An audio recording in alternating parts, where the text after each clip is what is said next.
Moments ago, Chris talked to Donald Trump, the frontrunner, live here on New Day about his big wins last night. The efforts to stop Trump, thus far, failing.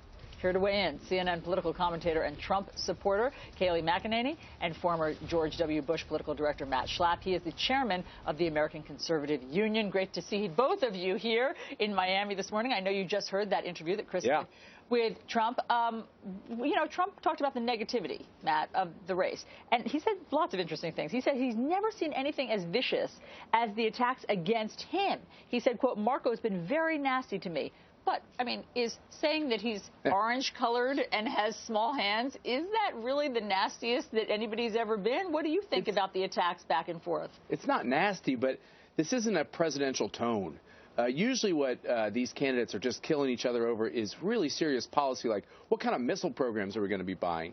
And instead it's kind of like dumbed down to these personalities and these little personal knocks. And, boy, I'd sure like to see that kick it up a few notches, because the American people, I'll tell you one thing, the reason why Ted Cruz is becoming if there's an alternative, it's Ted Cruz, and the reason that is that he is staying on the issues. And I think that's where the American people are. Well, yeah, go ahead. That's newfound, okay? There's no question that these guys have been trying to beat Trump at his own game. And here's what you can argue, McEnany, that Trump has as an advantage. Perception is reality in politics. He just said to me in the interview, I didn't set the tone of negativity, I was just responding. That is a very arguable proposition, but it doesn't matter. Because if he's perceiving the need to get away from negativity before the other are, that could explain why last night happened. They're off in what people want right now. They're looking for something better. Trump's heading in that direction. They're still behind. No doubt about it. He is heading in that direction, and I think Trump is right. By and large, you look back, he has attacked when he has been attacked first. He really hasn't initiated things. He's responded to things. I think that's an important point, and that's part of why this negativity has transpired. But the important point here is that you look at every electorate that's voted. Last night, 80% and higher were angry or dissatisfied with the federal government. Likewise, in South Carolina, that number was above 90%, and Nevada, too.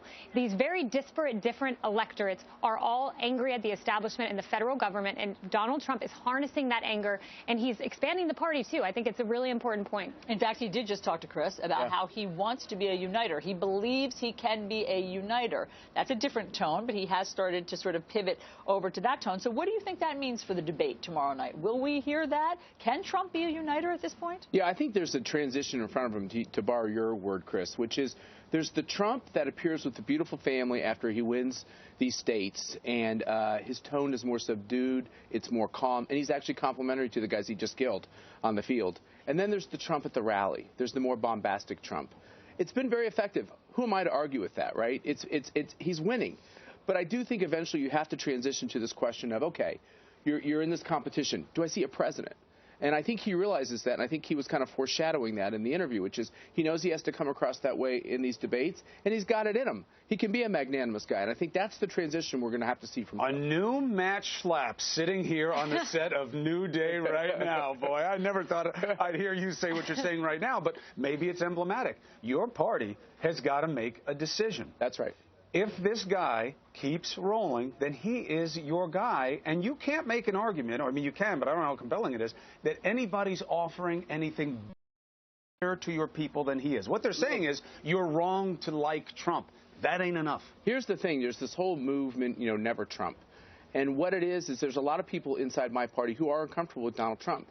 The problem is that these are voters that are pushing him over to these W's. He's getting wins. And when you say I'll never support the guy who's actually getting the support from a plurality of these people, I think it's somewhat offensive. And I think what the people in my party who are uncomfortable with Donald Trump have to realize is that just listen to the message that is coming forth. If you want to keep fighting him, those are the rules. Keep fighting him.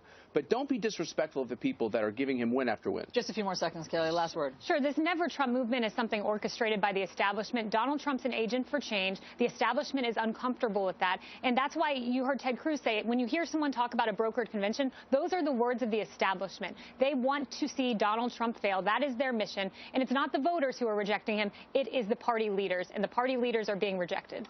Kayleigh, Matt, thanks so much. Great to have you with us here in Miami. All right, lots of cash.